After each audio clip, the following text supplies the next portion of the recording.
সুপ্রিয় শিক্ষার্থী বন্ধুরা, আসসালামু আলাইকুম। প্রথমে এম.এস. শামীম চ্যানেলের পক্ষ থেকে সবাইকে স্বাগত। আজ চতুর্থ শ্রেণী 2026 সালের গণিত বইয়ের অষ্টম অধ্যায় দশমিক ভগ্নাংশের 111 এবং 112 পৃষ্ঠার সমাধান দেওয়া হলো। আশা করি ভালো লাগবে। তো অধ্যায় 8 দশমিক ভগ্নাংশ, এটা 111 পৃষ্ঠায়। প্রথমে একটা প্রশ্ন দেওয়া আছে, চলো আমরা ভগ্নাংশের পরিমাপকে প্রকাশ করার আরও একটি পদ্ধতি শিখি। এটা হচ্ছে ভগ্নাংশ, দশমিক ভগ্নাংশ। আগেটা ছিল ভগ্নাংশ, সাধারণ ভগ্নাংশ, যেটা লব হওয়ার ছিল, আর এটা হচ্ছে দশমিক ভগ্নাংশ। একটি জগে কিছু পানি রয়েছে। 1 লিটার ধারণ ক্ষমতা বিশিষ্ট 3টি মগের প্রতিটিতে পানি ঢালা হলো। ছবি অনুযায়ী তৃতীয় মগটি পানিতে পরিপূর্ণ হয়নি। তৃতীয় মগটিতে পানির পরিমাণ কত? এখানে প্রশ্ন করা হয়েছে তৃতীয় মগটিতে পানির পরিমাণ কত। তো কোনো কিছুর অংশকে প্রকাশ করার জন্য আমরা প্রায় সেটিকে 10 ভাগ করে ব্যবহার করে থাকি। 1 লিটারের 10 ভাগের 1 ভাগ অংশের সমান পরিমাণকে 0.1 লিটার বলা হয়। এখানে এই টোটালটা হচ্ছে 1 লিটার, এখানে 0.1, 0.2, 0.3 এইভাবে আমরা লিটার পরিমাপ করব। এখানে 0.3 লিটার পানি হয়তো আছে এখানে। একই কথায় 0.1 লিটার পড়া হয় বা লেখা হয়। এখন নিচে আছে যে 0.1 লিটার, 10-এর 1 লিটারকে 0.1 লিটার, অর্থাৎ এটা বানানো হয় এইভাবে যে 10 উপরে 1 দিয়ে 10-এর ভাগ করলে এটা তো 0 বার যায়, 0 দিলাম, একটা 0 দিলাম, 1 বা 10, এরকমভাবে 0.1, এটাকে 0.1 লিটার এভাবে লেখা যায়। আর তৃতীয় মগটিতে পানির পরিমাণ 10-এর 3 লিটার। তৃতীয় মগটিতে পানির পরিমাণ 10-এর 3 লিটার। আর 10-এর 3 লিটার হলো 0.1 লিটারের 3 গুণ, অর্থাৎ এটি 0.3 লিটার। এই যেরকমভাবে আমরা যদি ভাগ করি 10 দিয়ে 0.3-এর, তাহলে 0.3 আসবে এখানে।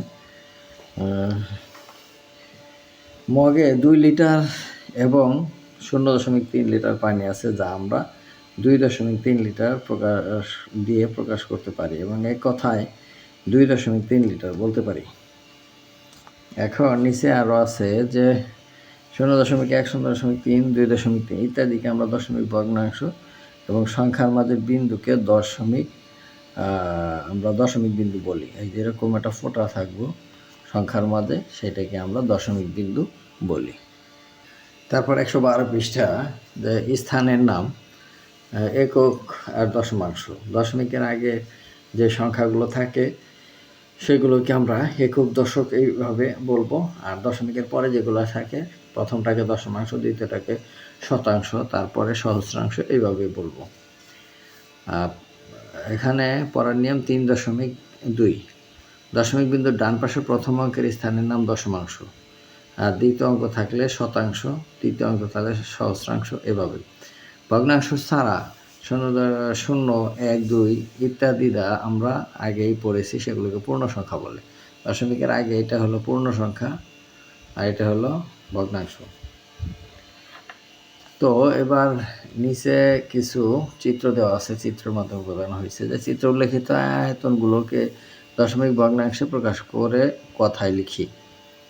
তো এখানে 1 লিটার, 1 নম্বরে হচ্ছে এই টোটাল এই পর্যন্ত থাকলে 1 লিটার হয়তো, তাহলে এখানে আছে 1, 2, 3, 4, 5, 6, 7, 8, 9। 1 লিটারের 9 ভাগ, অর্থাৎ 0.9 লিটার। এটা কথা হলো 0.9 লিটার। এরপরে 2 নম্বরটা গ্যাপ দিছে, এখানে আমাদের লিখে দিতে হবে এই 2 নম্বরটা কি কত আছে। তো 2 নম্বর হচ্ছে এই চিত্রটা। এই চিত্রটার মধ্যে আছে এই 1 লিটারের 1, 2, 3, 4, 0.4 লিটার, অর্থাৎ এইভাবে এটা 0.4। আর যদি আমরা কথায় লিখি 0.4 লিটার, এইভাবে আমরা কথায় লিখব। এবার 3 নম্বরে 1 লিটার তো পুরো আছেই, তার সাথে আরও আছে এইটা 1, 2, 3, 4, 1.4 লিটার। 1.4, তাহলে 1.4 লিটার, এটা হলো কথায়। আবার এটা আছে 4 নম্বরে, এটা 1 2 3 লিটার, আর হচ্ছে 1 2 3 4 5 6 7, 3.7 লিটার, 3.7 লিটার, 3.7 লিটার, এভাবে আমরা কথায় প্রকাশ করি।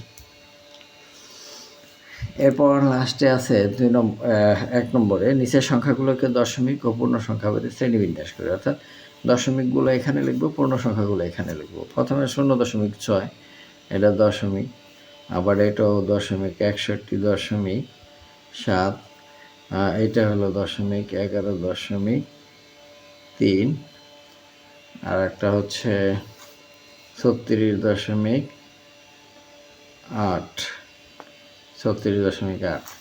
তারপর পূর্ণ সংখ্যা হচ্ছে 2 আর 4, এই দুইটাই, 2 4। এই হলো শ্রেণীবিন্যাস। তো শিক্ষার্থী বন্ধুরা, আজ এ পর্যন্তই, দেখা হবে পরবর্তী পৃষ্ঠার ভিডিও নিয়ে। সে পর্যন্ত সবাই সুস্থ থাকবে। এখন আমার চ্যানেলটি সাবস্ক্রাইব করনি, সাবস্ক্রাইব করে পাশে থেকো, পরবর্তী পৃষ্ঠার ভিডিওগুলো যেন তোমরা সহজেই পেতে পারো। ধন্যবাদ সবাইকে।